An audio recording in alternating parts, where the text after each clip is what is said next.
Have you ever wondered why some people seem to flourish after facing the most devastating adversities, while others crumble at the slightest obstacle? What secret do those who transform their pain into power, their trauma into triumph, hold? Today we're going to dive into one of the deepest truths of human existence. What doesn't kill you really does make you stronger, but only if you know how to navigate the process. Carl Jung, one of the most revolutionary thinkers in modern psychology, left us an invaluable legacy for understanding this transformation. Unlike many of his contemporaries, Jung didn't see suffering as something we should simply overcome or avoid.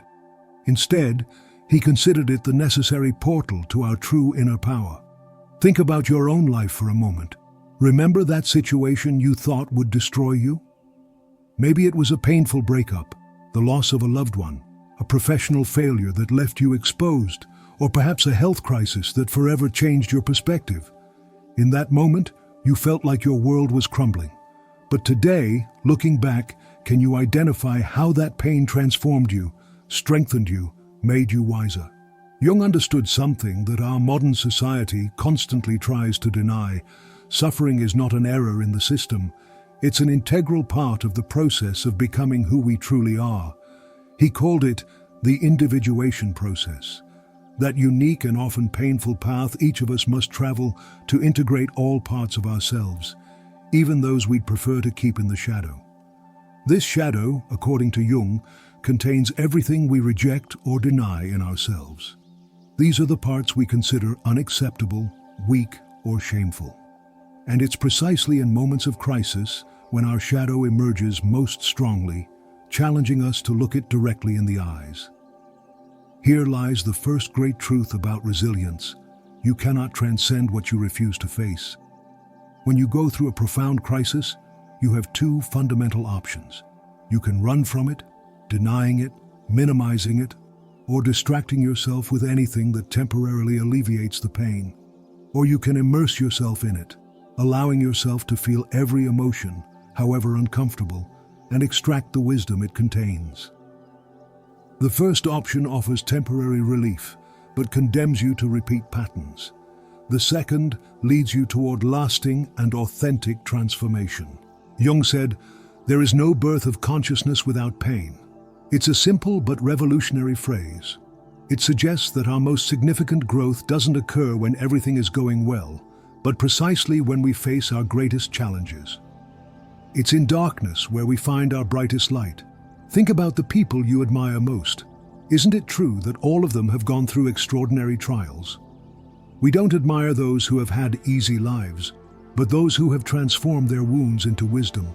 Nelson Mandela, emerging from 27 years in prison, not with hatred, but with a vision of reconciliation. Frida Kahlo, turning her physical pain into enduring art. Or perhaps someone closer to you, that grandmother who survived the war and never lost her capacity to love. That friend who faced a terminal illness and discovered a profound gratitude for each new dawn. What they all share is not just suffering, because we all suffer, but the ability to give meaning to that suffering. And here we arrive at one of Jung's most powerful concepts, psychological alchemy. Just as ancient alchemists tried to transform lead into gold, Jung believed that our psychological work consists of transforming our darkest experiences into luminous consciousness. But how exactly do we do this? How do we turn our crises into catalysts for our growth? The answer isn't simple, but Jung left us some fundamental keys. First, we must abandon the illusion of control. Our modern mind is obsessed with controlling everything, our emotions, our circumstances, even the people around us. But true resilience begins when we accept that there are forces greater than ourselves at play. Jung called it surrendering to the self, that inner wisdom that transcends our ego and knows, much better than our conscious mind, what we truly need to grow. Perhaps you're going through a situation right now that seems unfair or incomprehensible. Maybe you're asking yourself, why is this happening to me? Jung would suggest a different question. What is this experience trying to teach me? How is it inviting me to expand my consciousness? Because, and this is a radical truth, The experiences that challenge us most are also the ones with the most potential to transform us. It's those moments when our defenses break down, when our certainties crumble, when we're forced to question everything we thought we knew. Those are the moments when we're most open to genuine growth. Jung expressed it clearly. The meeting with oneself belongs to the more unpleasant things that may be avoided as long as possible. When we approach the center of our being, we at the same time approach the God that is within us, and that is frightening. This meeting with oneself is precisely what happens when we face a profound crisis. Suddenly, all distractions disappear. We can no longer avoid the essential questions. Who am I really? What do I truly value? Am I living in alignment with my deepest purpose? Second, we must be willing to let go of who we thought we were. Jung constantly spoke about symbolic death, that necessary process where parts of our identity must die so that something new and more authentic can emerge.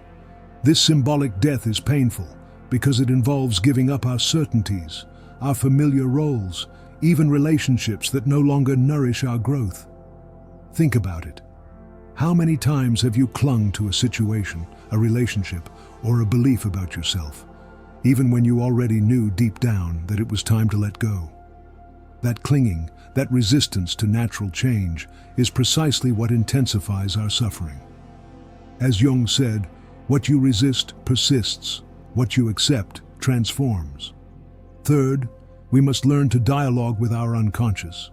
Jung revolutionized psychology by suggesting that the unconscious is not simply a repository of traumas and repressed desires, but an immense source of wisdom that constantly tries to communicate with us.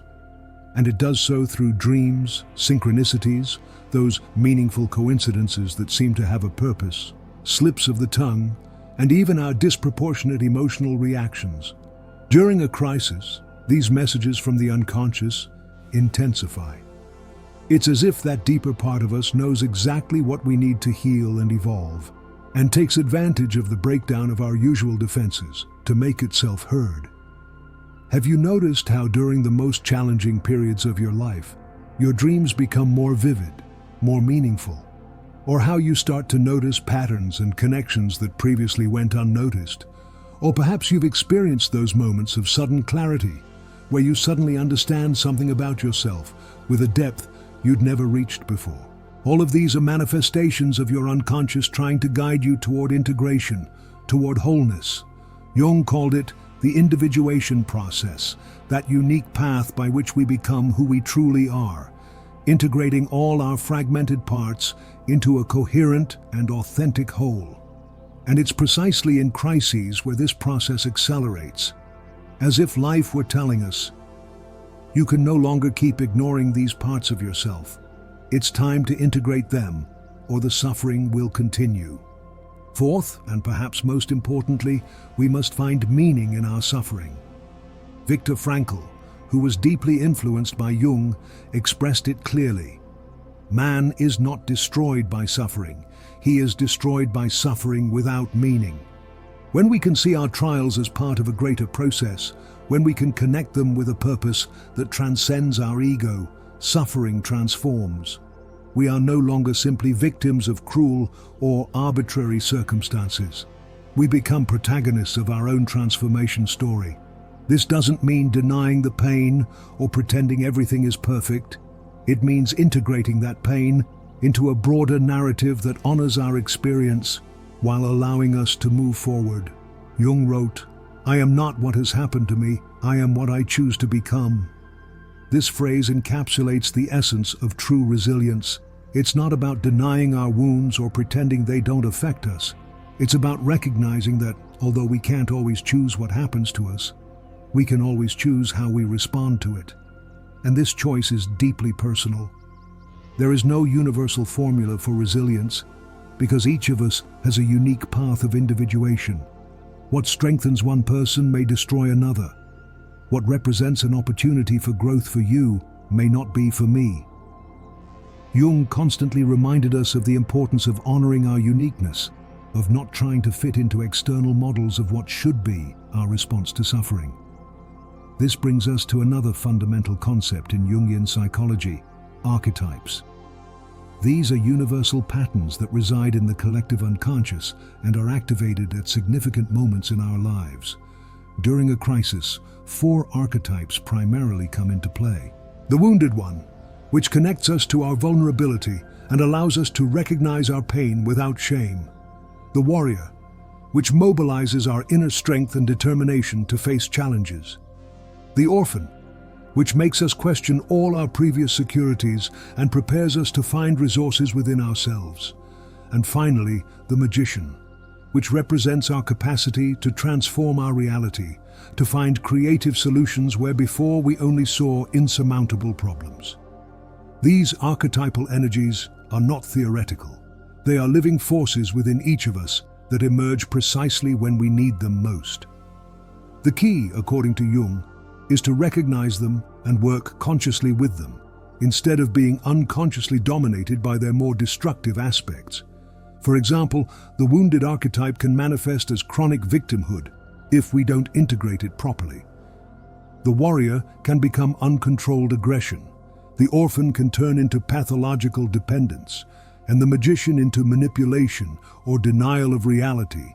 But when we work consciously with these archetypes, they become powerful allies in our transformation process. The wounded teaches us compassion. The warrior gives us the courage to face difficult truths. The orphan helps us let go of what no longer serves us. And the magician reveals our capacity to create new meanings and possibilities. As we integrate these energies, we begin to experience what Jung called the transcendent function, that unique capacity of the psyche to create a third position that transcends apparently irreconcilable opposites. We are no longer trapped in the false dilemma of being either helpless victims or toxic positive deniers of our pain. We find a way to honor our wound and at the same time transcend it. This leads us to another profound observation by Jung. One does not become enlightened by imagining figures of light, but by making the darkness conscious. In other words, true resilience doesn't consist of forcing positive thoughts or denying our difficult emotions.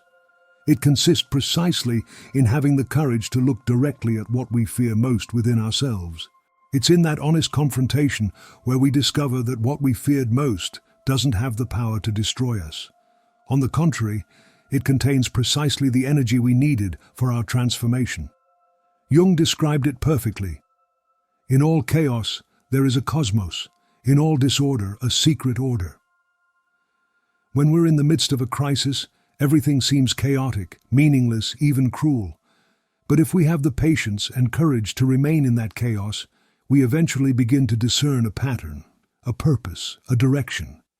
It's as if life itself had an intelligence that transcends our limited understanding and sometimes needs to dismantle our existing structures so that something new and more authentic can emerge. This is where resilience connects with humility, not the false humility that makes us minimize ourselves, but that genuine humility that recognizes we are part of something much larger than ourselves. Jung expressed it this way: who looks outside dreams, who looks inside awakes. This inner awakening is what allows us to transcend the victim mentality and take responsibility for our own evolution. We don't ask so much, why is this happening to me?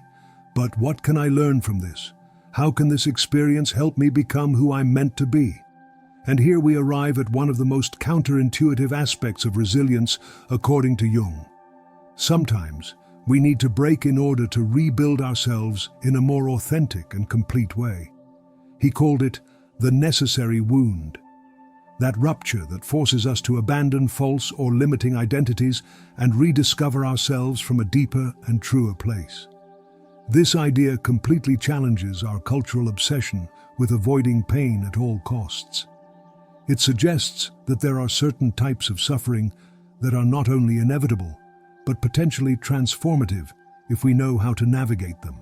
Of course, this doesn't mean we should seek suffering or romanticize it. Jung never suggested that pain itself was virtuous. What he suggested is that, when suffering inevitably comes into our lives, we have the option of using it as a catalyst for our growth. The difference is subtle but crucial. It's not about glorifying trauma, but about recognizing its transformative potential when we approach it with awareness and the right tools. One of these tools is what Jung called active imagination, that conscious dialogue with the symbols and figures that emerge from our unconscious during periods of crisis. In practice, this can take many forms: writing a dialogue with different parts of oneself, painting or drawing images that arise spontaneously, or even conversing imaginatively with the figures that appear in our dreams. This process is not mere fantasy. It's a powerful method for integrating unconscious contents and accessing wisdom that transcends our rational thinking. During a crisis, this inner wisdom is precisely what we need to find our way through the darkness. Jung also emphasized the importance of personal rituals during times of transition and crisis. These rituals help us honor what we're leaving behind and consecrate what is emerging. They can be as simple as lighting a candle each day to symbolize the light we're seeking in the midst of darkness, or as elaborate as a pilgrimage journey to mark a significant transition. The important thing is not the external form of the ritual, but the intention and meaning we infuse into it. It's our way of communicating to our unconscious that we're taking the transformation process seriously. And speaking of transformation, Jung offers us perhaps his most powerful teaching on resilience. The idea that our deepest wounds contain the potential for our most unique gifts. He expressed it this way: the light can only enter through the wound. Think about the wisest, most compassionate, and most authentic people you know. Isn't it true that their wisdom, compassion, and authenticity are directly connected to their most challenging experiences? It's not despite their wounds that they have flourished, but through them. It's the father who lost a child and now helps other grieving parents find meaning after loss. It's the woman who survived abuse and now works to create safe spaces where others can heal. It's the man who faced addiction and now guides others on their path to recovery. Jung called it the wounded healer, that archetype that represents our capacity to transform our personal suffering into service to others. Not because we've completely overcome our wounds, but because we've learned to relate to them in a conscious and creative way.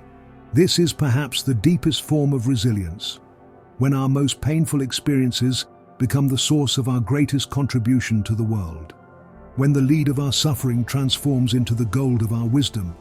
But this process takes time, it requires patience, and above all, it requires compassion toward ourselves. Jung constantly reminded us that the path toward integrity is not linear. It has setbacks, plateaus, moments where it seems we've lost all the progress we'd made.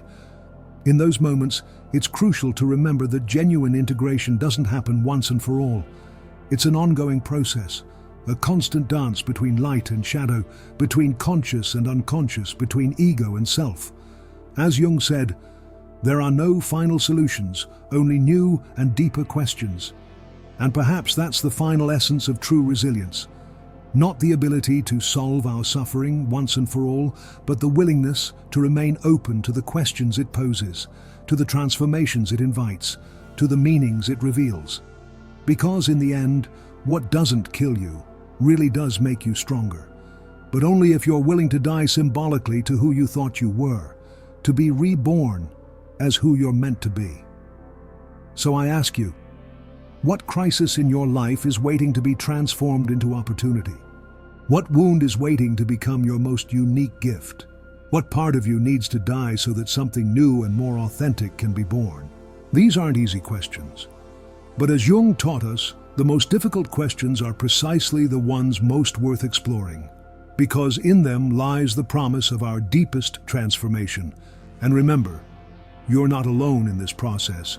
We all share this human condition, with its challenges, its pains, and also its extraordinary possibilities for growth and transformation. Jung called it the collective unconscious, that deep dimension that connects us all beyond our superficial differences. In the darkest moments, when it seems that no one could understand what you're going through, remember this truth: your struggle, though unique in its details, is part of the great human struggle to find meaning, to integrate the shadow, to become whole. And in that awareness, in that connection with something greater than yourself, is where true healing begins. If this message has resonated with you, I invite you to share it with someone who might be going through a difficult time. Sometimes, all we need to find our way in the darkness is to know that others have walked similar paths and found the light on the other side. Let me know in the comments what difficult experience has become a source of strength in your life. Your story might be exactly what someone else needs to hear today.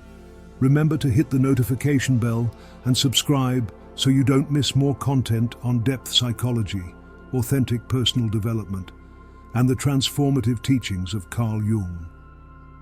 Thank you for being here, for your courage to look inward, and for being part of this community that seeks not just to exist, but to truly live. The next time you face a crisis, remember Jung's words, "I am not what has happened to me, I am what I choose to become, and choose to transform." Until our next meeting, remember, in your deepest wound lies your most powerful gift. You just need the courage to look.